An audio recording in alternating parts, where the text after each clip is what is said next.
Vamos então aqui começar com uma apresentação que é, se calhar, um bocadinho diferente de outras coisas que estivemos aqui hoje a ver. O título já estão a ver que é um bocado diferente.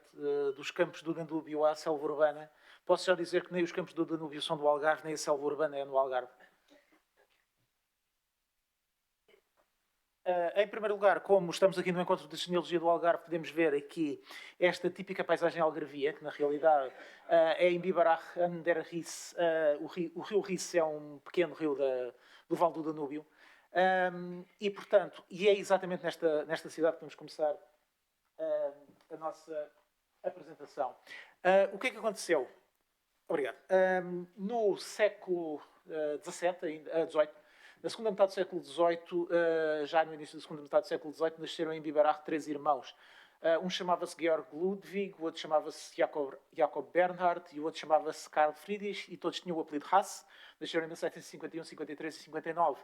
E eles mudaram-se da Alemanha para Londres, sendo que o Georg adotou a profissão de negociante de especiarias e confeiteiro. Aliás, o pai deles, os três, era confeiteiro. O Jacob foi para fabricante de instrumentos científicos e o Karl também para mecânico e fabricante de instrumentos. O que é que vai acontecer? O Jacob torna-se aprendiz sob as ordens de um prestigiado fabricante inglês chamado Jesse Ramsden, que é aquele senhor que está ali naquela fotografia. Retrato. Fotografia do retrato.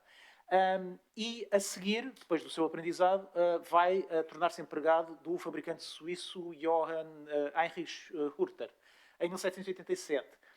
As coisas devem ter corrido bem enquanto empregado, ele deve ter prestado um bom serviço, porque a partir de 1792 o Sr. Haas torna-se sócio do Sr. Hurter e formam uma sociedade chamada Hurter Haas, portanto, com negócios em Londres, e é essa sociedade.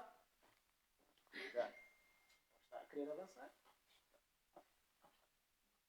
Que tem este Mathematical, Philosophical and Optical Instrument Makers, isto não é para química nem para astrofísica, podia ser, que tem sede na Great Marlborough Street 53 em Westminster, portanto na zona central de Londres, e funciona entre 1792 e 1795. Este é um cartão de visita que eles tinham, como podem ver. Eles tinham os instrumentos científicos tão fáceis de utilizar, que poderiam ser utilizados por crianças ou por anjinhos, com a maior das facilidades. Podem ver ali alguns dos instrumentos que eles tinham, como telescópios, barómetros, termómetros, sendo que o meu favorito é aquela bomba de vácuo que está ali no centro, com uma campânula, que se olharem com atenção poderão ver que através do vidro se vê a silhueta de um ratinho que provavelmente já não ia durar muito, uma vez que estava ali a ser vítima de uma experiência qualquer. Temos então este cartão de visita, e o que é que vai acontecer com este Sr. Hurta e este Sr. Haas? Bem, o que vai acontecer é que estes senhores, lá está isto, os senhores Hurter e Haas acabam por dissolver a sua sociedade. E o espólio da sociedade é leiloado a 23 de dezembro de 1795 em Londres por um senhor chamado James Christie e pela sua empresa, a Christie's, que é aquela leiloeira que vocês ainda hoje conhecem. O James Christie ainda era vivo em 1795, tinha 65 anos, é aquele senhor que está ali retratado, e Haas passa a ser um fabricante autónomo, deixa de estar em sociedade com Hurter. Entretanto, por acaso, as autoridades portuguesas pretendiam contratar um fabricante de instrumentos científicos. E andava, por essa altura, em Londres, em 1800, um senhor que é chamado José Francisco Correia da Serra, nasceu em Serpa, mais conhecido como o Abade Correia da Serra, que, como algumas pessoas saberão, tem parentes aqui no Algarve, mas isso não é disso que hoje estamos aqui a falar. E o Abade Correia da Serra foi encarregado de encontrar um fabricante de instrumentos científicos. E que fabricante de instrumentos científicos é que ele vai encontrar? Obviamente vai encontrar o Sr. Haas. E então, a 15 de junho de 1800, Jacob Bernhard Haas e o Abade Correia da Serra assinam em Londres um contrato para Haas trabalhar em Lisboa durante 10 anos. Haas chega a Lisboa em agosto, instala o seu laboratório na Cordoaria Real, onde também fica a sua residência. A Cordoaria Real, que é a atual Cordoaria Nacional, naturalmente, aquele edifício que fica ali na zona de Belém. E esta oficina vai funcionar em Lisboa durante um total de 65 anos. Primeiro dirigida por Jacob Bernhard Haas e depois por um sobrinho, filho do irmão Karl, que vem viver para Portugal e que, chamado Johann Friedrich Haas, que já tinha nascido em Londres e que em Portugal será conhecido por João Frederico Haas.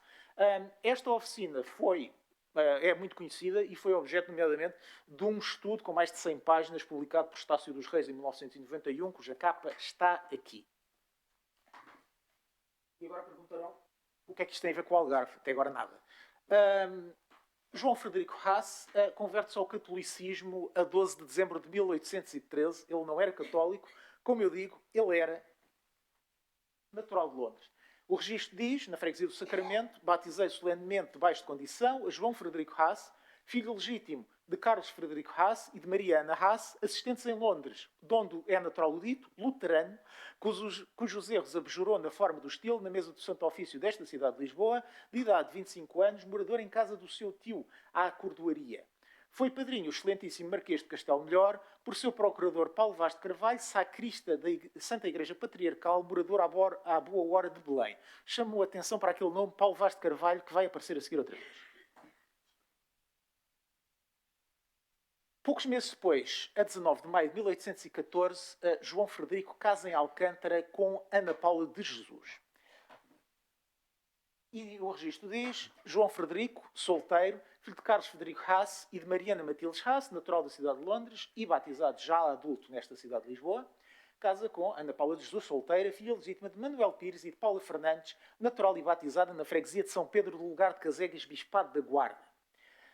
Portanto, Ana Paula de Jesus era cerca de 15 anos mais velha que o marido. Tinha nascido em Casegas a 18 de outubro de 1773 e já tinha, portanto, 40 anos de idade. Ora, dá-se a circunstância desta senhora Ana Paula de Jesus ser minha tia. E, portanto, está aqui a árvore de Ana Paula de Jesus, que, como podemos ver, tinha os pais também da mesma aldeia, Casegas, os três dos avós também naturais de Casegas e a outra avó chamada Casegas, porque o pai dela era natural de Casegas e tinha adotado o nome da terra em que tinha nascido.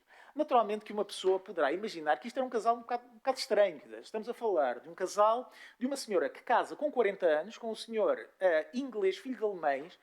Ela veio de uma pequena aldeia da Beira Baixa, ele veio da maior cidade do mundo, que é Londres, e da cidade mais importante do mundo da altura, tem idade para ser filho dela, e realmente isto devia ser um casal muito interessante.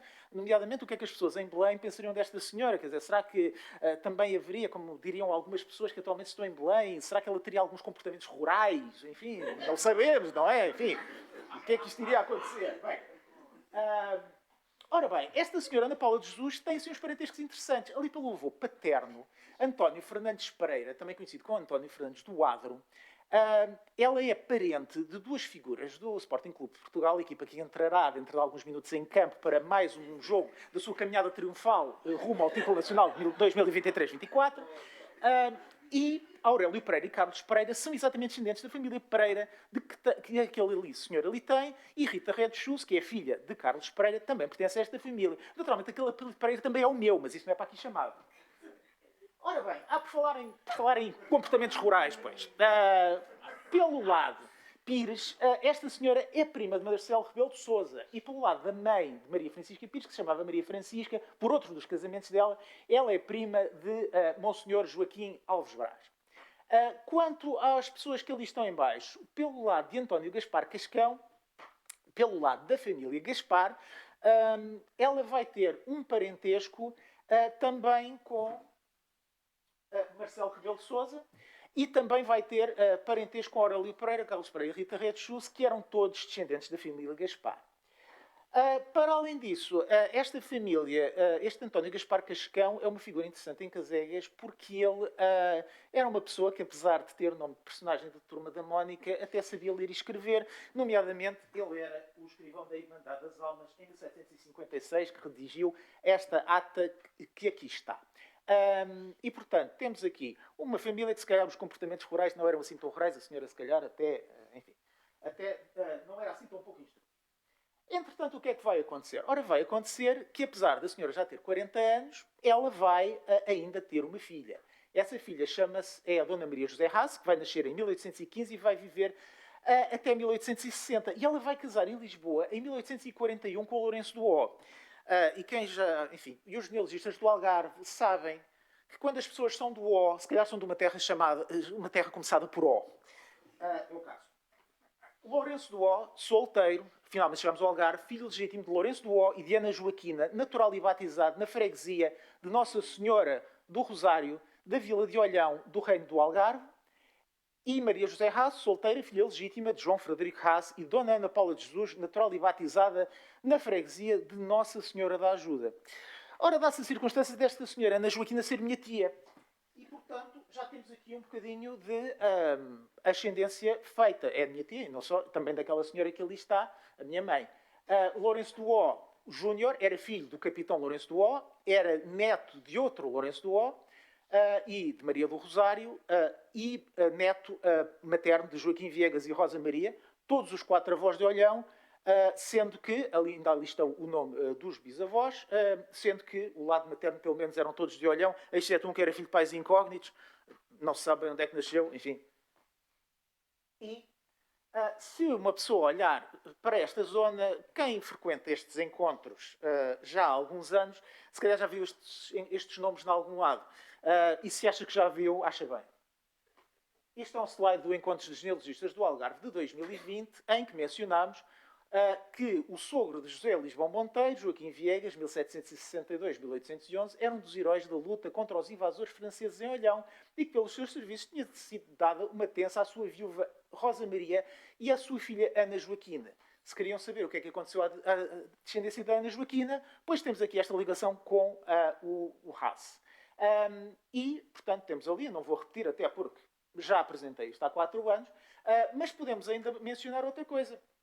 É que, portanto, José Lisboa Monteiro, que era o filho do casamento desejado, do casamento desejado e do casamento indesejado, também vem a ser depois o pai de Dona Maria da Encarnação Monteiro. Esta árvore foi mostrada no Encontro de Genealogistas do Algarve de 2018 e, portanto, temos aqui um parentesco entre estas pessoas que estávamos a falar e todos os Mimoso Faísca e Mimoso Sormanho de Castro Marim, descendentes do último morgado, Sebastião António Nogueira Mimoso, de um morgadio que não manteve o apelido de maneira nenhuma.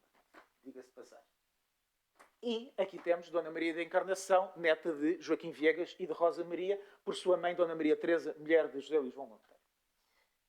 Ora bem, João Frederico Haas, o tal segundo responsável pela oficina de Lisboa, depois da morte do tio, o tio morreu, salvo erro, em 1823, ele ficou até 1865 a dirigir a oficina e faleceu em Lisboa, no edifício da Cordoaria. Eles moravam na Cordoaria, não só trabalhavam na Cordoaria, como moravam na Cordoaria.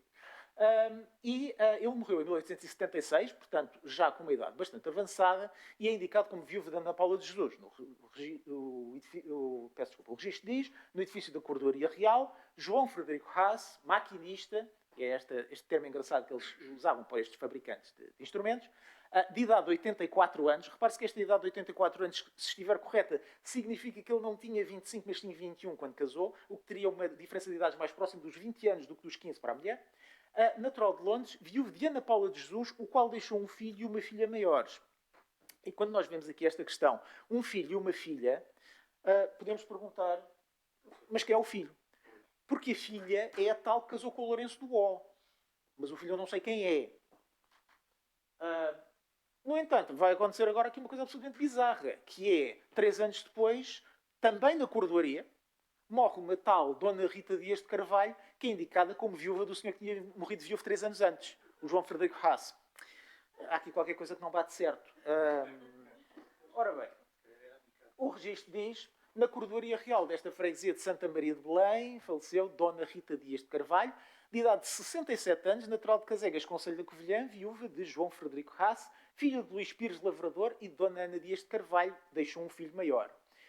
Bem, já estou a reparar numa coisa. Aparece outra vez aqui esta aldeia de Casegas, Concelho da Covilhã. Dá-se a circunstância desta senhora também ser a minha tia. Portanto, vamos lá ver quem é que é esta senhora, não é? E se formos, aliás, procurar nos registros paroquiais de Casegas, é possível localizar um tal Henrique, filho de Dona Rita Dias de Carvalho. Este Henrique nasceu em 1839, mas o seu registro foi refeito em 1855 por se terem perdido as páginas do livro de Casegas relativas à época do seu batismo. Isto não é aqui nenhuma ocultação. Perderam-se mesmo algumas páginas por aquela altura, que havia um parque muito desleixado por lá, portanto tiveram mesmo que se refazer uma série de registros. Ainda esse registro refeito diz: depois de feitas as devidas indagações pelas quais vim no conhecimento do dia, mês e ano em que nasceram um suplicante por nome Henrique, filho natural de Rita Dias de Carvalho deste lugar de Casegas, abriu o assento seguinte: Henrique, filho de pai incógnito, e de Rita Dias de Carvalho, natural deste lugar de Casegas, neto paterno de avós incógnitos, e materno de Luís José Pires e de sua mulher Ana Dias, ambos naturais deste lugar, nasceu no dia 25 do mês de dezembro da era de 1839. Foram padrinhos Porfírio Giraldes Dias de Carvalho, natural deste lugar, e Dona Leonor Maria Haas, natural de Lisboa. Que coisa espantosa! Esta senhora, que era alegadamente viúva do Sr. Haas, tinha tido um filho natural cuja madrinha tinha sido uma senhora Haas. Que estranho. Este filho, naturalmente, usou o apelido Haas. Ele usou o nome de Henrique Ernesto Haas, nasceu em 1839, como já vimos, veio a falecer em 1918, e o nome do seu pai nunca consta dos documentos oficiais, a não ser quando diz que ele deixou um filho e uma filha. O filho há de ser alguém, não é? O Henrique Ernesto Haas casou 2 vezes. A primeira vez em 1868 com Dona Casimira da Conceição Baldino, que veio a falecer em 1906, e era filha de Francisco José Baldino, que era funcionário da oficina Haas. E em 1914, portanto, já com uma idade bastante avançada, aos 75 anos, Henrique Ernesto Haas casa com Maria do Carmo de Jesus, de quem, por acaso, já tiveram uma filha em 1901, a Maria do Carmo de Jesus tinha ido ter essa filha à pequena aldeia da beira interior, de onde ela era natural. Não era Casegas, era outra. E, naturalmente, essa filha tinha sido batizada como filha de pai incógnito. É caso para dizer tal pai incógnito, tal filho incógnito. E quanto aos costados de Dona Rita Dias de Carvalho, olhando para aqui, reparamos aqui em qualquer coisa, não é? Porque o que é que nós vemos? Nós vemos que o pai dela, o capitão Luís José Pires, é nem mais nem menos que irmão de Dona Ana Paula de Jesus. O que significa que Henrique Ernesto Haas, Henrique Ernesto não, João Frederico Haas, se é que foi mesmo ele, teve um filho ilegítimo da sua sobrinha por afinidade. E, portanto, do lado paterno, já dissemos, os parentescos que existiam, enfim, voltam a ser os mesmos. Por outro lado, pelo lado materno, agora reparamos aqui numa coisa. Já repararam naquele nome que eu há pouco mencionei como sendo o procurador do Marquês de Castelo Melhor, na conversão ao catolicismo de João Frederico Haas? O senhor chamava-se Paulo Vaz de Carvalho. Agora vão-me perguntar, mas o que é que ele era este Paulo Vaz de Carvalho? E a resposta eu não sei. Mas alguma coisa era, seguramente, até porque, repare-se, a filha de Paulo Vaz de Carvalho já era, 20 anos antes da conversão praticamente, já era cunhada de Ana Paula de Jesus. E, portanto, tudo isto provavelmente já foi um casamento ali, um procurador arranjado. Como é que a senhora chegou, aquela senhora de 40 anos, que era de Casegas, estava em Lisboa, casou. Havia ali qualquer coisa, infelizmente não conseguimos dar aqui os detalhes todos. Mas sabemos uma coisa, sabemos realmente que, pronto, há este parentesco aqui e, por outro lado, quem é que também descende da família Vaz? É a família Vaz. Este Paulo Vaz de Carvalho era filho do capitão Paulo Carvalho e de Ana Vaz Freire, provavelmente, enfim, a família mais importante da aldeia de Casegas nessa época. E quem é que também descende da família Vaz? Pois, enfim, basta olhar para cima para adivinhar. Marcelo Rebelo de Sousa. E, portanto, posso desde já adiantar que, salvo prova em contrário, quanto a Teresa Dias, não é parente de Marcelo Rebelo de Sousa, mas é, no entanto, uma família bastante interessante, porque este apelido Dias é exatamente o mesmo apelido do arcebispo de Braga, Dom Eurico Dias Nogueira, com quem há um parentesco um pouquinho mais atrás do que o desta árvore, e, portanto, há aqui um parentesco interessante para, além de, mais uma vez, eu peço desculpa, Marcelo Rebelo de Sousa, Aurélio Pereira, Carlos Pereira e Rita Red Justo. Porquê? Porque Teresa Dias também descende da família Gaspar, da tal família Gaspar a que pertencia a António Gaspar Cascão. Enfim, entroncando um pouco mais atrás. Ora bem, para além disso, há um pouco mais a dizer ainda sobre esta família Dias. Esta família Dias é uma família brazonada. É originária da freguesia do Orvalho, no Concelho de Oleiros, os elementos mais antigos que se conhecem. Vários membros desta família tiveram carta de brasão. O mais antigo dos quais será o capitão Manuel Dias Barata de Carvalho, que nasceu em Bogas de Baixo em 1745 e teve carta de brasão em 1801. Ele era neto de um primo direito do bisavô de Rita Dias de Carvalho.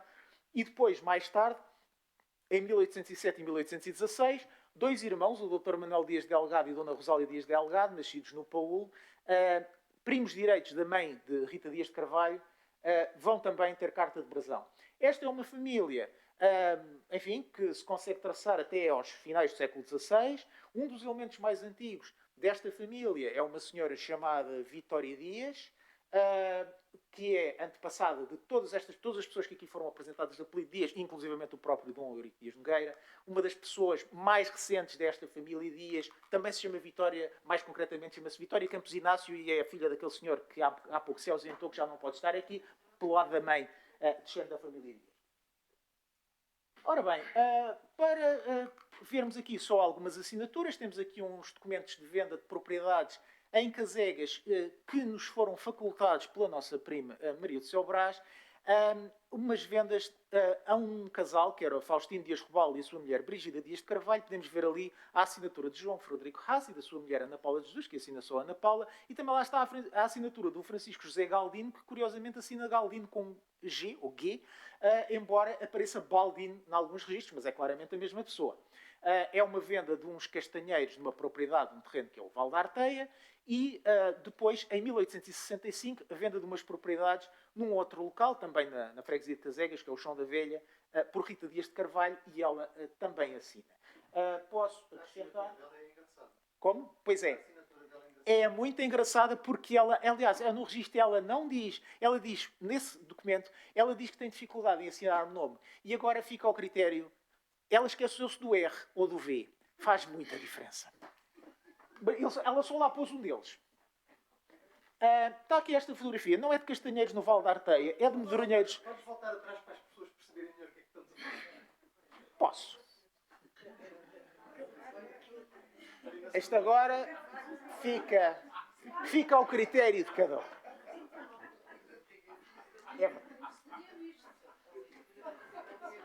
Mas o João Ventura não perdoa. Ora bem, temos aqui uma imagem, não é de um castanheiro, é de um bandeironheiro no Val da Arteia, em Casegas, num terreno que por acaso é nosso. Porque dá-se a circunstância de Brígida Dias de Carvalho ser minha tia, ser minha antepassada, aliás, a Rita, que é minha tia, a Brígida é a minha antepassada, e do Faustino e da Brígida, por acaso, foi filha uma senhora chamada Rosário Dias Robalo, que lhe puseram aqui o nome de Rosário Dias Pereira, quando ela morreu com 98 anos, não eram 106. Em 1947, mas diz, faleceu a senhora Rosária Dias Pereira, natural e residente desta freguesia, a qual contava 106 anos, nunca estivera doente. Isto provavelmente também é capaz de não ser verdade.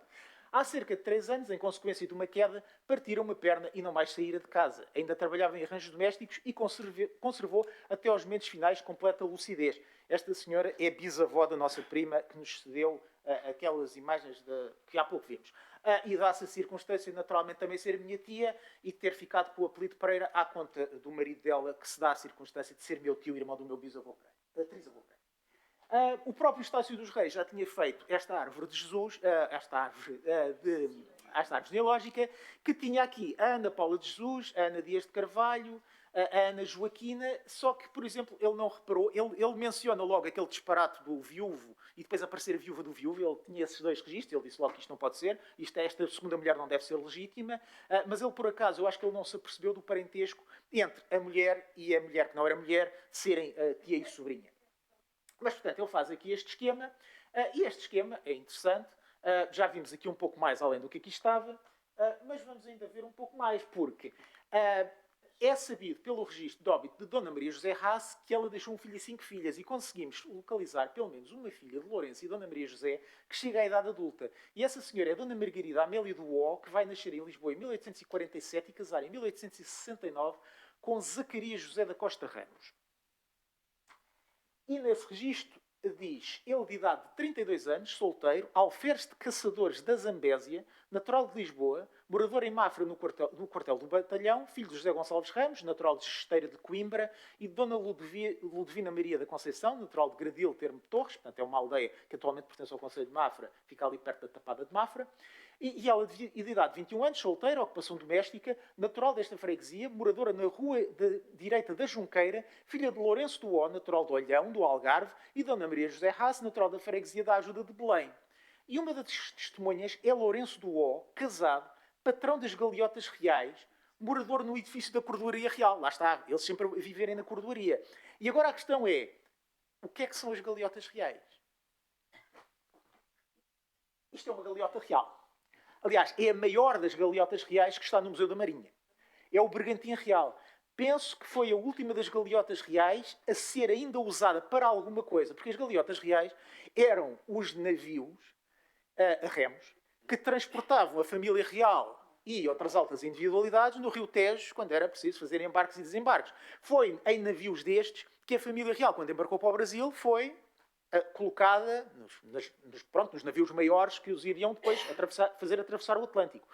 Eu penso que é o Bergantia Real, que foi a última das galeotas reais a ser utilizada em qualquer tipo de função, e a última vez que isso aconteceu foi exatamente em 1957, na visita desse ano da Rainha Isabel II a Lisboa, que ela ainda veio desembarcar penso que foi mesmo no centro de Lisboa. E, portanto, o Lourenço do O era assim uma espécie de Ambrósio aquático destas pessoas importantes. E do casamento, em 1869, 23 anos depois, este casal é curioso porque eles vão ter muito poucos filhos. Porque eles vão ter esta filha, que vai se chamar Maria Eugénia Haas da Costa Ramos, em 1892, e diz que é a terceira filha do casal. Como o Zacarias dizia que ele era dos caçadores da Zambésia, ele se calhar passou muito tempo em África ou algo assim, mas a verdade é que vai nascer.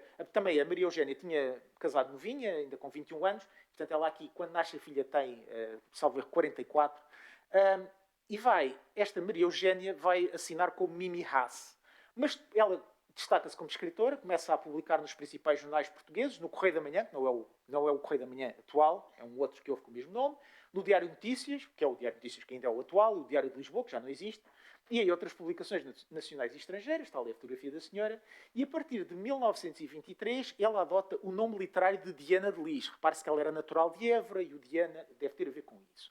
A partir de 1927 ela inicia um relacionamento com um jovem escritor, de tal forma que, infelizmente, quando ela adoece, contrai tuberculose e acaba por morrer em Lisboa, na rua Tenente Espanca, a 30 de maio de 1930, poucos meses antes da sua morte, um escritor com quem ela vive publica um romance que lhe é dedicado. Aliás, acho que até dedicou dois.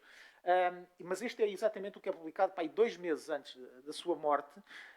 E, portanto, só antes de continuarmos, vamos só aqui fazer um pequeno sumário do que era a ascendência desta senhora. Esta senhora tinha, portanto, um oitavo de ascendência alemã, por parte do seu bisavô João Frederico Haas, nascido em Londres.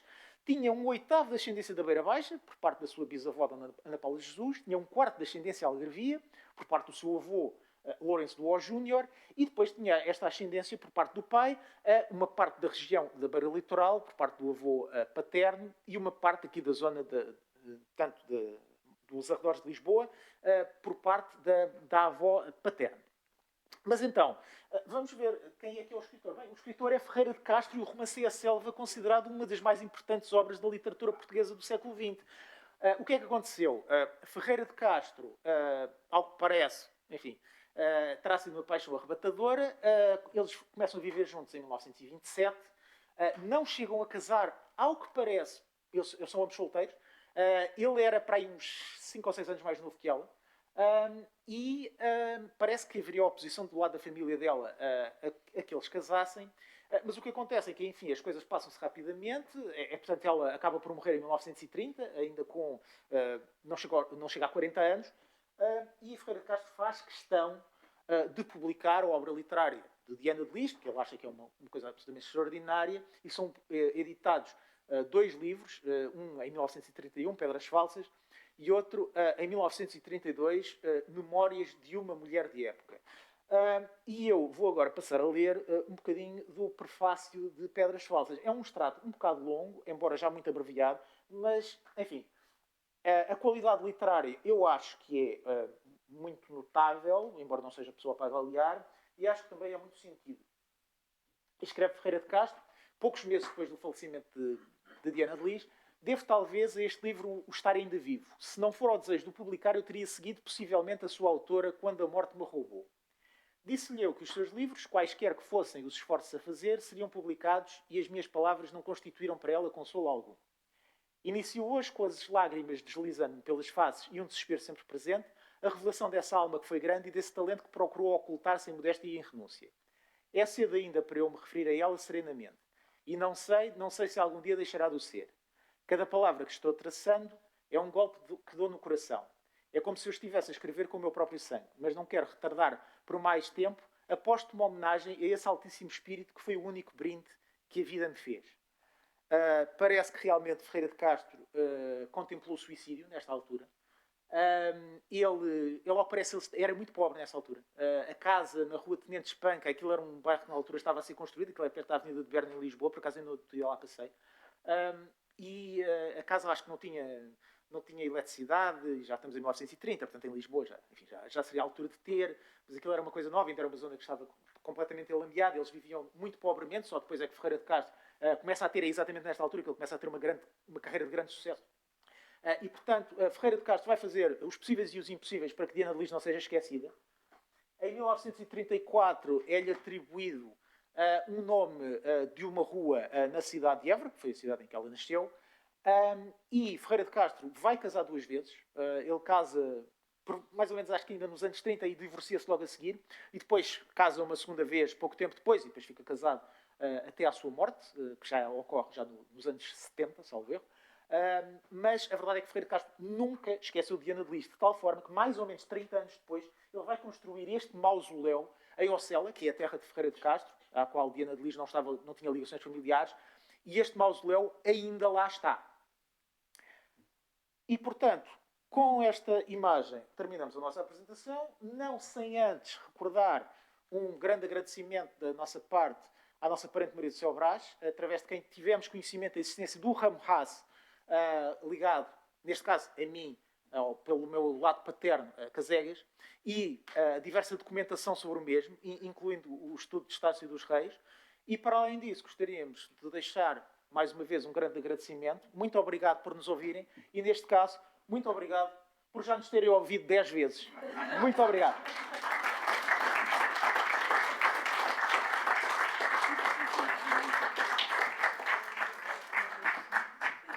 Algum comentário? Querem dizer alguma coisa? Alguma pergunta? Que não seja sobre a assinatura da senhora. A senhora é minha tia, tenham lá pena.